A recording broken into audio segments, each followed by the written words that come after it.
Good evening, everybody, and welcome to another exciting episode of Super Paranormal Chronicles. Tonight, we have a fantastic guest by the name of Mike Familant. I hope I've pronounced that correctly, who is a full-time Bigfoot researcher. We're going to go more into what he's doing and how he's doing his investigations a bit later, but I'd like to introduce my regular co-host, Megan. Hello. And Mike, thank you for being one of our fabulous guests on this new podcast. Well, thank you for having me. This is awesome. Thank you. This is great. So I'm going to start off on something that's a complete tangent and got nothing to do with Bigfoot. But are you still an EMT and firefighter? No, I don't do that anymore. No, used to. Because I'm in the same boat. I was a firefighter for 12 years and a paramedic for 13. So we have that in common. Fun fact for you. Do you know what the average over the span of an EMT or paramedic's lifetime is being a paramedic or EMT? 12 years. Yeah. So you and I both nail it right in the head there, sir. Yeah. My excuse is I came to Canada and married a Canadian, so that's my excuse. I just got burnt out. Oh, yeah, I can understand that. Okay, Mike, so you started approximately in 2011. Is that correct? Yeah. So you had an experience that I'd like you to tell us about, if you could, please. Yeah, absolutely. So I was working down at a beach resort in Sarasota, Florida, which, if you guys don't know, it's like the most beautiful place you've ever been before, ever. And the boss was like, "Hey, I want you to lock up and watch the beach or watch the sunset on the beach with a guest." I'm like, "Dude, you don't have to tell me twice, you know?" Anyways, I'm there, and I'm living down there, and I'm watching. One night I was bored, and I was watching Finding Bigfoot on TV. Have you guys seen Finding Bigfoot? I think I've seen it advertised because obviously you get different TV shows in the UK at the time. Yeah. It's a show over here. It's on Animal Planet, and it's basically a show where they go out and they look for Bigfoot. They investigate Bigfoot, and they also speak to Bigfoot witnesses, which is really cool. It's very similar to my show, except my show's better. Of course. Yes. And so I was watching it one night, and they were like, "Hey, if you want to go out with these researchers, you can." And I was like, "Oh my good God, there's no way that's not going to happen. I'm going out with them, you know?" So I signed up that night. I got 2 tickets, one for me, one for my fiance, whom I did not tell we were going to go on a Bigfoot expedition. Nice. This is going to be our little pre-wedding surprise, you know? I think anybody would be happy with that, right? That'd be kind of fun. That's so much fun. I would love that. Anyway, so I had never been camping prior to this expedition, so I had to buy all the tent, the sleeping bags, the headlamp that they require, and I'm hiding this stuff in we're living in a 1-bedroom apartment, and I'm hiding this stuff in the patio closet underneath like the Christmas decorations. You know, there's no way she is gonna find this stuff. So, anyways, about 3 weeks before the expedition, and I come home from work one evening, and I'm met by her at the doorway, and she had the face on. Oh. Megan, do you know the face you give? Yeah. The face. Lee, you know the face that you 100%. Yeah. Well, I was greeted by that. And she had her hand on her hip, and she said, "Mike," she had did something that she had never done ever prior to this. She decided to clean the apartment. And Shock. she found all this camping stuff. And she said, Mike, what are we doing? And I said, Hun, we are going to North Florida and we are looking for Bigfoot. And then we broke up. Because of that? Yep. I did not see this coming. Yeah. So that was okay. There was other stuff, but that was the straw that broke the camel's back, was the Bigfoot investigation. So yeah, there I was. I found out these tickets, come to find out, they're non-refundable. I spent a lot of money. I did not want to go on this Bigfoot expedition anymore, right? This Yeah. was like not a thing I wanted to do after this breakup. So I moved to Tampa, the city of Tampa in Florida. I got a job working on the ambulance for the city, which is a really awesome job and a terrible job at the same time. It was a love-hate relationship, and I had 3 ambulance partners. And I had picked the weirdest partner because, again, these tickets are non-refundable, and I had to go on this trip. So I said, Jimmy, that was his name. I said, Jimmy, man, I got a tickets, and we got to go look for Bigfoot in North Florida. Do you want to come with me? And he said, and he's my best friend to this day. He said, "Oh man, I've always wanted to do that." And I said, Oh, man. "Nice." Right? Yeah. So we go up to Torreya State Park. It's in North Florida. It's in the panhandle of North Florida. It's 30 miles from Georgia, about 60 miles from the Gulf of Mexico. It's very beautiful. It's squatchy as anything. We get up there, and there's like 60 other people looking for Bigfoot. And I said, "Oh my goodness, how are we going to find Bigfoot with 60 other people here?" Right? This is kind Yeah. of getting ridiculous, right? So anyways, we camped kind of far away from everybody because we thought everybody was going to be weird. That was it. Yeah, it's a Bigfoot expedition. Everybody's going to be weird. We're the only sane people here. So we camped away from everybody. Anyways, it was a cool expedition. Nothing happened. It was 3 nights, 4 days of camping in Florida's wilderness, speaking to Bigfoot witnesses and researchers and hiking and stuff, but we didn't find anything related to Bigfoot. Nothing at all. Until our final night. It was actually, excuse me, I'm going to get my props up here. It was our final night, and it was about, I don't know, maybe 1 o'clock in the morning, 1:30, and Jimmy and I we're watching a meteor shower. Beautiful, celestial. I mean, being from the city of Tampa, we couldn't, we didn't have any respect for the night sky. So, anyways, we're just up there, and all of a sudden, you hear a knock, bam, come from one side of camp. And I immediately thought, I was like, oh my goodness, it's these people that put on the expedition. You know what I mean?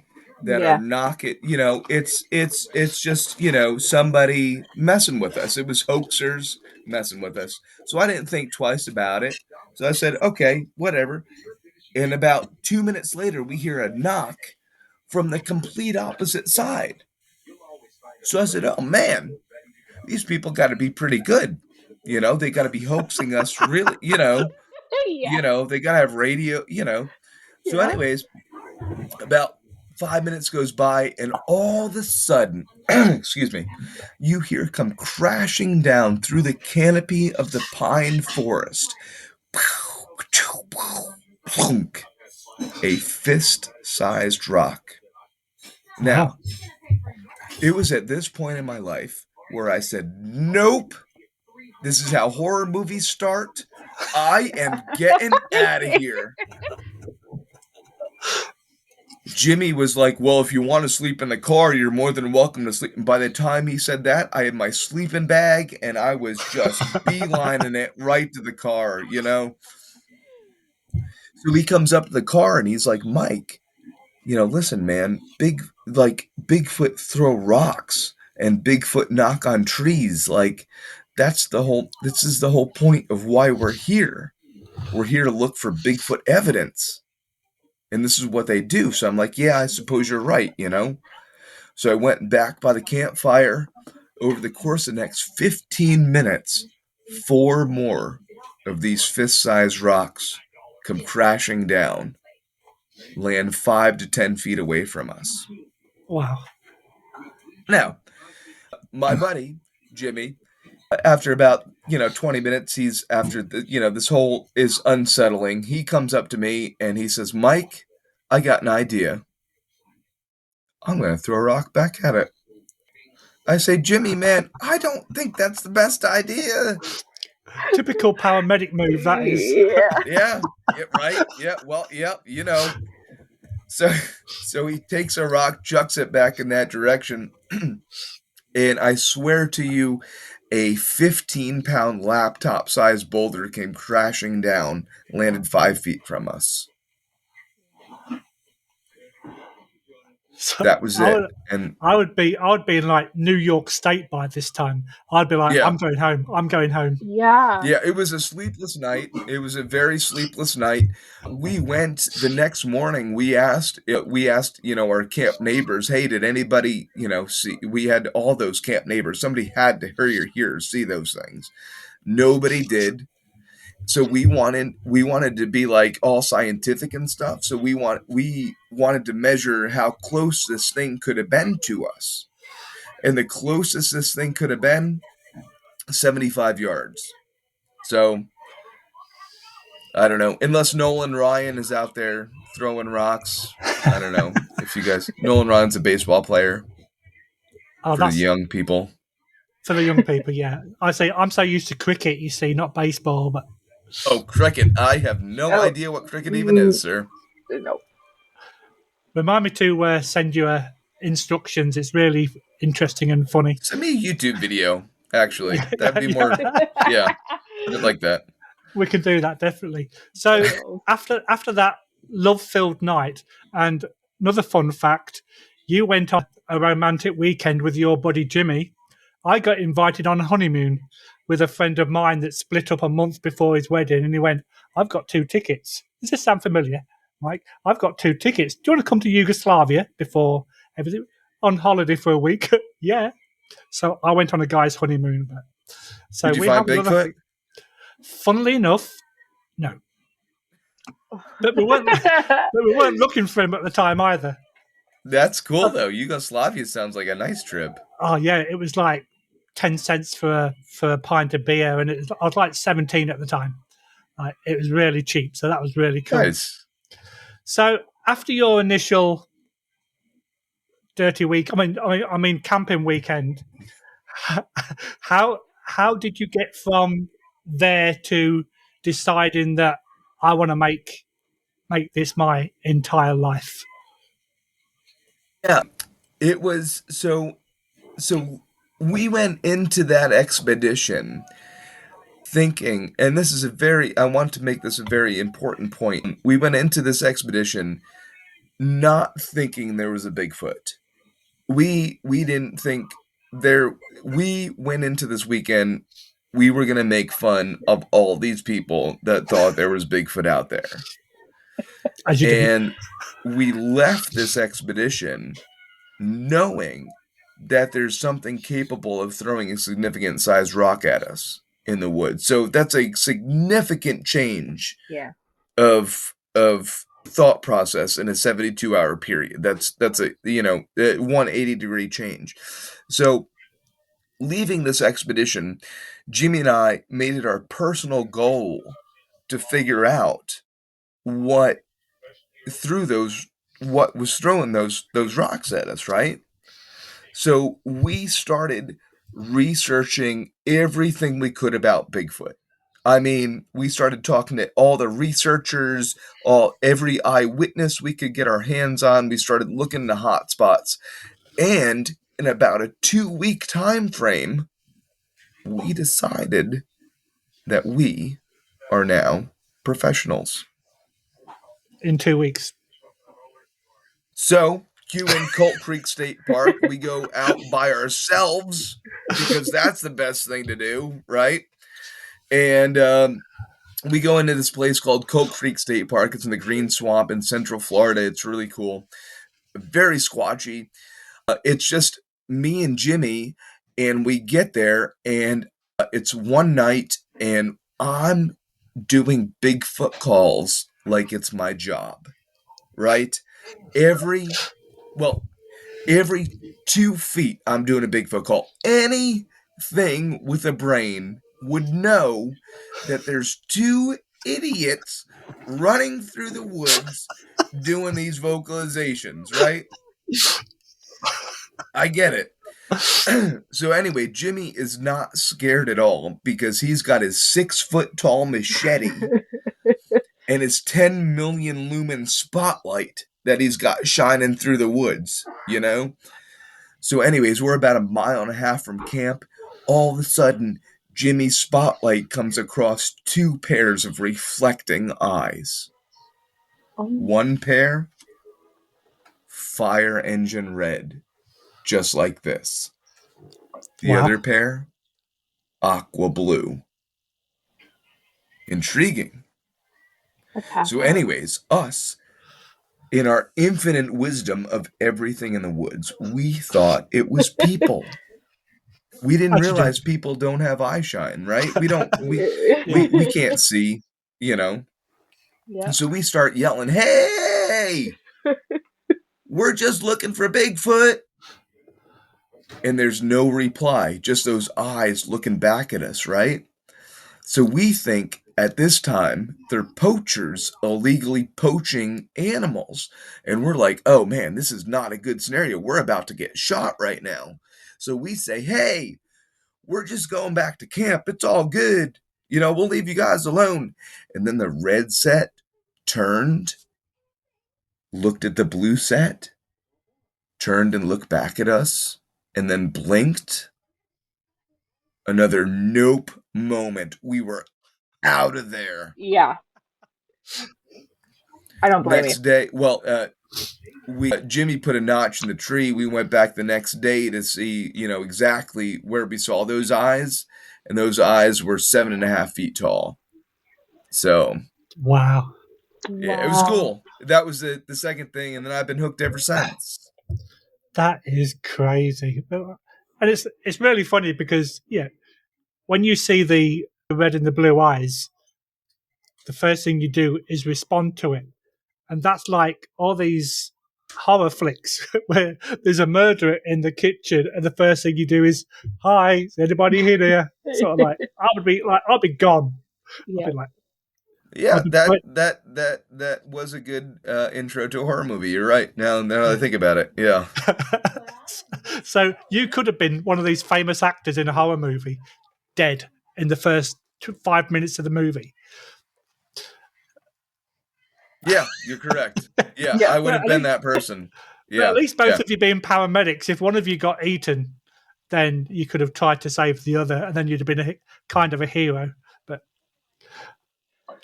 wow, that is crazy. So, at what point did you decide to start doing your YouTube series? Yeah, in the shadow of Big Red Eye. I was watching all the shows on TV, like Finding Bigfoot and Expedition Bigfoot. That wasn't on at the time that I started my show, but there's a couple other Bigfoot research shows on TV at the time, and I was really like taken back by man, these are all designed for ratings and for making money and for the for the networks. Right. I'm like, this is not how Bigfooting is all about. So 4 or 5 years after my initial Bigfoot encounter, I decided to start my YouTube series In the Shadow of Big Red Eye, which was designed for getting people off the couch and into nature to try to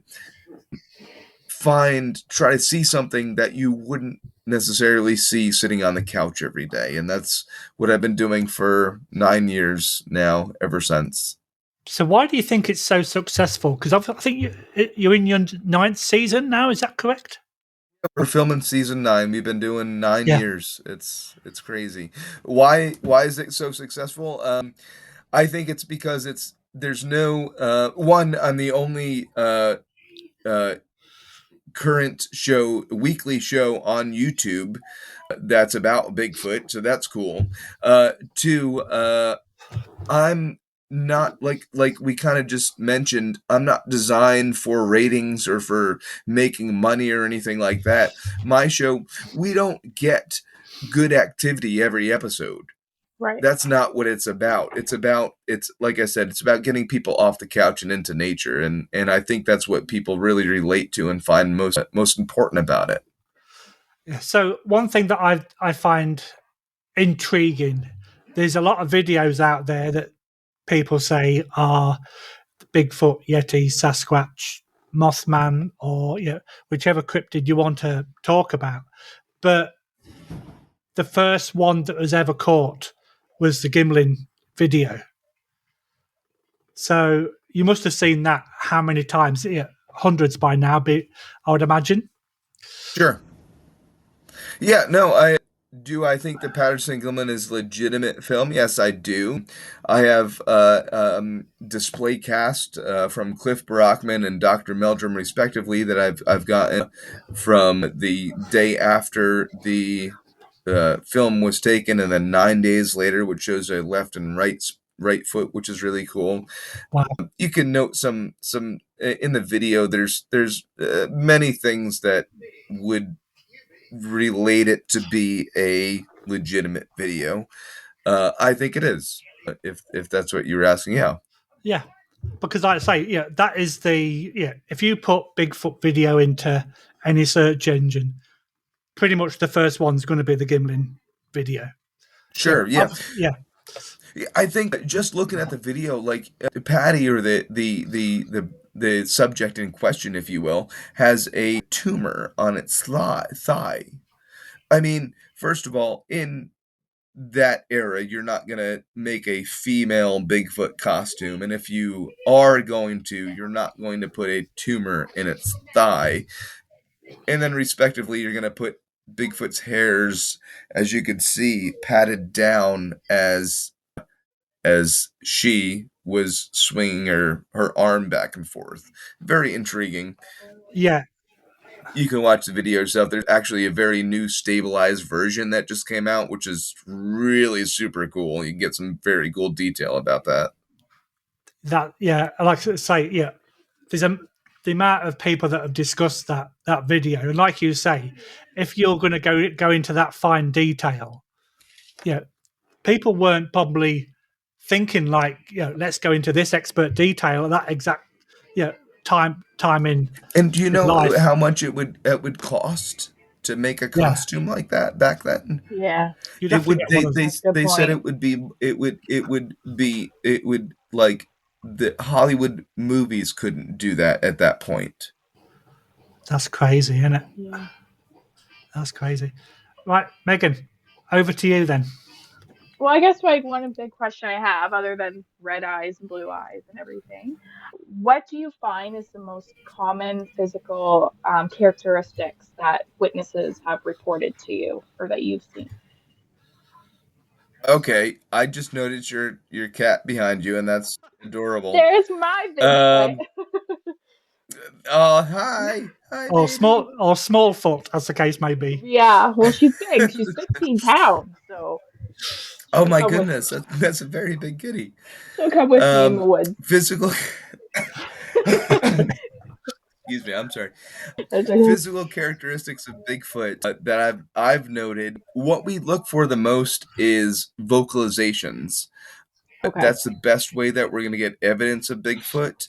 We Every time we go out, we have our digital voice recorder, Okay. and we try to elicit vocalizations from said Bigfoot. And we do that by making either tree knocks or vocalizations ourselves to try to mimic what we think Bigfoot it would sound like. And when we get a reply back, we're able to record that and then be able to send that off to professionals. I have like a sound guy that's a linguist in the military and he's able to say that this is X, Y, and Z. Yes, this is a human, this is an animal, or in one really cool case, we got this is not a human and this is not an animal, which is pretty cool. Wow. And that's from a scientist in the military. Does it sound creepy? I feel like I'd be so creeped out if it was talking. If you go onto my YouTube channel, you can hear it. It's called Best Yeah, Bigfoot Vocalization. got it. So, kind of going along the same question as Megan asked, if I were to report that I'd seen a Bigfoot to yourself, do you kind of assess the credibility to? Is there like a checkbox that, okay, this has happened, check, this has happened, check, this has happened, check? Or yeah, so how can you like differentiate between somebody that's had a legitimate sighting and then somebody Yeah. that has Well, that's the problem when it comes to Bigfoot field research, because there's no set criteria for the questions that you ask a witness, right? When it comes to EMT work and paramedic work, we have a set criteria sure, that you have to go through the check boxes and stuff and say this happened, this happened, this happened. Okay, check. You may have a Bigfoot, or you may have COPD, whatever. It's the same thing. yeah, Unfortunately, we don't have that for Bigfoot field research. So there's nothing, any interviewer, any witness, I mean, there's no set standard for interview processes when it comes to field research, which is really unfortunate. There's been people that have tried to get that, across the board, but it just unfortunately doesn't happen. cool. So Megan, over to you again. What is the She's biggest got to challenge you face when trying to investigate Bigfoot? Oh, okay. Great question. Biggest challenge I face is, enroll with me on this one, Yeah. is I'm a Bigfoot field researcher. I'm out in the woods. I spent 139 nights last year tent camping looking for Bigfoot. I'm going to be the one that gets evidence of Bigfoot, correct?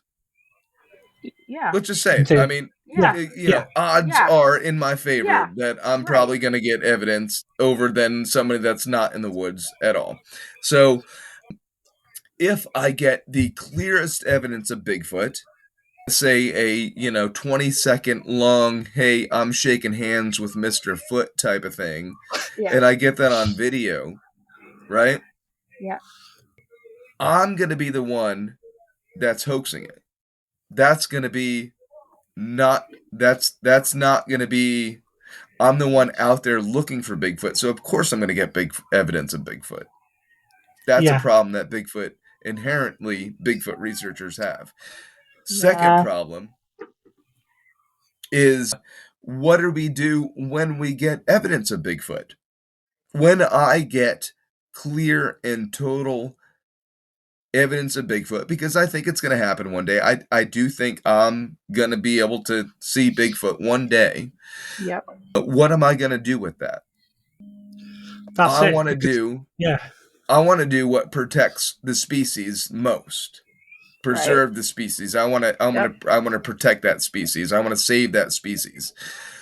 Do I release that evidence, and do I say, to the government and say this is a new species that we now have to protect? Yep. Or do I not release that and let the species be that's been going for how many years and years and years by itself? That's it. And that's the $1 million question. Yeah. Yeah. That's an inherently great question, isn't it? Yeah, that is fantastic. Because at the end of the day, if you give away that location, you can guarantee within a few days you're going to get trucks and trucks of people with shotguns, nets, And not whatever. only that, you're gonna get moms and dads in their woods trying to get a trophy kill of Bigfoot. And what Yes. does Bigfoot look like in the woods? It looks like a guy in a ghillie suit. You're gonna get people shooting people. Yeah, Yeah. Yep. exactly. So So true. yeah, I would kind of, because like we do a lot of paranormal investigations, Hmm. and people say to me, "Well, it's all fake," and I go, "Well, I've got this evidence, I've got that evidence, Yeah. but if I know what I experienced is genuine, that's all that matters to me. For sure. I saw that or I heard that. I don't care what anybody else thinks." And it's the same for yourself. If you've experienced it, even if you've gone up to Bigfoot and shook his hand, that's a personal experience for you and something that you should keep close to your heart. I know it sounds a bit cheesy, but it's true. Hmm. Rather than spoil that species, spoil what they've had for the last X amount of years living in relative peace. Like you say, you're going to get every man and his dog turn up to try and capture it and either put it in a zoo or put it in a, mount it on a wall. And that begs you to ask the question, how many people have evidence of Bigfoot that they've never released before? Yeah. That's a very good Yeah. question. But we're the one asking the questions, not you. Yeah, but think about it though. Have your But fans think it's Yeah, about that. yeah, true. exactly. That's Yeah, Like, yeah. like It's crap. That's a good yeah. question. That is yeah, exactly. Yeah. It's like, don't take my last comment the wrong way, but I'm joking. But No, no, you're good. yeah, but it's right though, isn't it? It is. How yes. many people have not released it? That's crazy. That's crazy. Yeah, and You it's know somebody amazing. has somebody has evidence of Bigfoot and it's the positive proof that we need. You know if somebody does. Yeah. It's there's no Yeah. question about that. Yeah. If Bigfoot's out there, somebody has proof positive evidence. Just a I say, matter of and the who thing is, who. yeah, yeah, exactly. And even if you're thinking about this on a logical wavelength, if you give away a location, you may not get the hunters or the families going Bigfoot hunting, but if you get the film's crew is going to turn up with two or three vehicles, loads of cameras and lights. So if there is a Bigfoot close by, with all the noise that a film crew makes, they're just going to go, "Yeah, I'm not See you showing later. myself to these Yeah. people. I'm Yeah. going to have an early night." Hmm. Yeah. And like, I'll wait until Yeah. they've all disappeared. You want to know just another subtopic off of that? Go for it. The reason why the United States government is never going to acknowledge the existence of Bigfoot is because look at where Bigfoot has been seen in the Pacific Northwest. If Bigfoot is noted to be a new species, it's going to be an endangered species which needs protecting. That means environmental protection. That means protecting the land that Bigfoot is known to exist in. What is the Pacific Northwest in the United States known for? Logging. That's our biggest export in the United States. That's going to be shut down in the Pacific Northwest if Bigfoot is known to exist. That's why the government is probably, unless without a reasonable doubt, is going to acknowledge the existence of Bigfoot. Yeah, it's always dollars before anything else, isn't it? At the end of the 100%. day. Yep. Always. Okay, Megan. Well, that brings us, I guess, to the next question. What is the most compelling piece of evidence you've ever found while investigating Bigfoot? That's a great question too. I mean, we found some really cool stuff. I don't get evidence, a lot of people say like I get evidence every time I go out or every other time I go out and that's if you get evidence like that, I don't think you're a very good researcher because I don't think you know what you're looking for. I get it 1 in 10 times, maybe at best. I get some sort of maybe something. And that's because I go into the hot spots of the country. dive into the hot spots of the Bigfoot. Anyways, the best piece of evidence I've probably come across was up in High Point State Park in northwestern New Jersey, which is up by me. We came across there were 5 of us, and I did a barred owl call, which I don't know if you're familiar with. It goes whoa whoa whoa whoa whoa whoa whoa whoa, and I did one of those things. Excuse my accent, but I did one of those things, and Bigfoot got responded back. It was 3 howls. It was ooh, ooh, and then I said, "That's not a coyote," and it ooh, and it's all on my YouTube channel. You can hear it. But again, like I said, kind of I alluded prior. I sent that away to linguist from the military, and he said that's no known animal outside of human range. Additionally, we found footprints from High Point State Park, which are really cool. We found six footprints over 70 yards that were, if you can imagine, like a gigantic bear double step footprint. That's what it would be. They were 11 inches wide by 15 and a half inches long. So if that was a bear double step, that would be a, because sometimes when a bear steps, its back foot Yeah. will land on its front foot, look very human like. That would be a record size black bear in New Jersey plus 200 pounds. It would be 1,000-pound black bear. And So even so, you wouldn't want to meet that, even if it was. It was No. like, no, oh, it's no, like, thank you. it's Nope. like, okay, A I'm out of thousand here. pound black bear. That would be almost, I mean, almost impossible. Yeah. Yeah. Yeah. And there would be evidence. Yeah, Well, and something. this thing also, the footprint didn't have any claw marks on it, which is intriguing because if you're a 1,000-pound black bear, you have to Yes. have your claws Yeah. to be able to survive, especially in the winter when we found these tracks. For sure. So yeah, That I don't know, so cool. that is crazy. So, Yeah.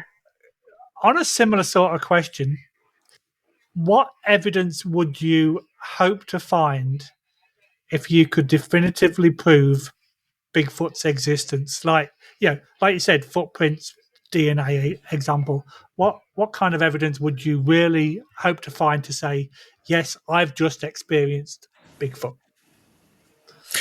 And honestly, I think going back to kind of what we said before, I don't know if I'd want to like. I have my evidence collection kit in my backpack, and I would love to, I've casted footprints and stuff before. I would love to be able to grab some hair and shove it in a bag and then spend $4,000 and try to get it analyzed and have it come back to be black bear. I'd love to do that. That would be fantastic for me.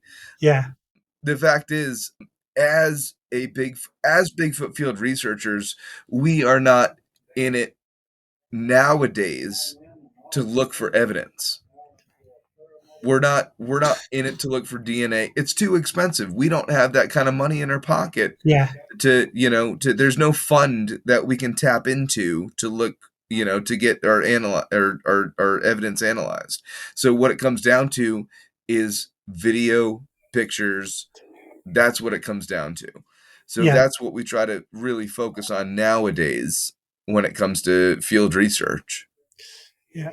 And I do have another question, but I think you've already kind of covered it because my next question was going to be, what would be the potential implications for the scientific community and the public? But I think you kind of already answered that one, Yeah. definitely. Yeah. So, Megan, over to you for this one then. How do you respond to the critics who dismiss Bigfoot as a myth or misidentification? Can we swear on this program? Go ahead. Yeah, Screw 'em. we've got the explicit button checked, so we're good. I just did. No, think no, I to be dead honest, I hid the fact that I was into Bigfoot for a long time from my friends and my family. I big being into Bigfoot is liking Bigfoot is weird. Being into Bigfoot is kind of weird. Being a Bigfoot field researcher is really weird. Devoting your life to Bigfoot is absolutely batshit. How do I respond to critics is you give me a question, I'll give you an answer, and Yeah. it's I mean I'll go ring to no, punch to punch with you. It'll be fun. Yeah. Let's do it. And funnily, I had funnily I enough, had oh, I had somebody one of my because so I speak at libraries full time. That's my full time job is speaking at libraries about Bigfoot, and that funds my way to camp at state parks and national forests at night, looking for Bigfoot and filming my show. One of the first programs that I put on was in Florida, and I did this. This guy came in 15 minutes late, and he sat in the front row and I did my spiel and I was so nervous and I was like, does anybody have any questions? And he raised his hand, first one. I was like, yes, you, sir. And he's like, he stood up and he turned around to the audience and he said, do you guys believe in any of this crap? And everybody just gasped. The whole audience just audibly gasped. And I was like, oh my God, like, what are you? Why are you here? Like, what is the point of you being here? And I should have said, well, if you didn't come in, I should have, but I was so new. I was just like, sir, you just gotta relax and look at I tried to spiel my way out of it, but I should have just threw him out. But oh that's man. that's what I get. That's that's Mhm. that's a common occurrence. That's And unfortunate though. I think it's the same in no matter what you do within the paranormal, Yeah. you kind of get a lot of people with the same response. I had a colleague last year when I told him there was a paranormal investigator. He went, "Oh, that's a load of crap." And I Yeah. went, Yeah. "So what evidence do you have?" And he went, "What?" And I went, "Well, you've obviously done your research and you've done all the science stuff. So what evidence do you have?" And he went, "Well, I haven't got any." So I went, "Okay." I went, "So I've got some evidence." I Yeah. says, I'm not saying it's paranormal. I'm not saying it's a ghost. I'm saying it's unexplained, and I've got Hmm. evidence to prove it. And he can't. And then the way that we actually do our investigations, where we will actually look at the scientific side of the paranormal first Yeah. Yeah. Yep. before we go into the paranormal part of it. And people start going, well, that's a really cool way of doing it. So you look at the natural phenomena before you go into anything else, and Yeah. that does I'd just say that. screw him. Yeah, Yeah. that works too. So, have you ever been north of the border to do any investigations? Nah, they won't let me in there. That's extremely rude. Yeah. Yeah, no, I'm just kidding. No, I haven't been. I'm actually working on maybe 2026 getting up into Canada, but really far up there. Not like just like play Canada, like way up there. Yeah, out in the boonies. Yeah. Yeah, yeah. Yeah, I was actually just talking to a friend right before we got on the podcast. Big Bear Lake or something like that. I heard that's that's supposed to be really great for Bigfoot, so I'm gonna look into that. well, That's can it, that's apparently a plane trip though, so we got well, to yeah, figure that out. yeah, Yeah. exactly. You're talking to an Englishman that now lives in Canada. You mention places, I'll go, "What is that in Canada?" Yeah, it's like 3 mile down the road. Oh, okay. So, one of our final questions for the evening, Mike, and I do love this question. I think it's fantastic. That's just my personal opinion. If you found out there were no further sightings or evidence of Bigfoot, it just stopped for whatever reason, but you found out that another cryptid was proven, which one would it be and why? Shit, that's a good question. Tasmanian tiger. Is that a cryptid or no? Well, there's so many of them. It could be. The thylacine. I would if Bigfoot was done and I proved the existence of Bigfoot, I would go down to Tasmania and look for the thylacine, the Tasmanian tiger, which is it's a dog tiger hybrid that was extinct, I think, back in the early 1900s. The last one was extinct in a zoo, but there's still sightings Wow. of it to this day. And I would love to go down there and try to find it. Yeah. Plus, I think the actors are pretty hot. I think because of my background, I'd have to go with Nessie. Yeah. Nessie's cool. Yeah. You What gotta about love you, Nessie. Megan? Yeah. I don't Megan's even know. going to go. You're asking me a question This on is cryptids. me. I don't know. How do I? Hey Megan, how many Bigfoot do you think there are in the United States? I'm gonna go.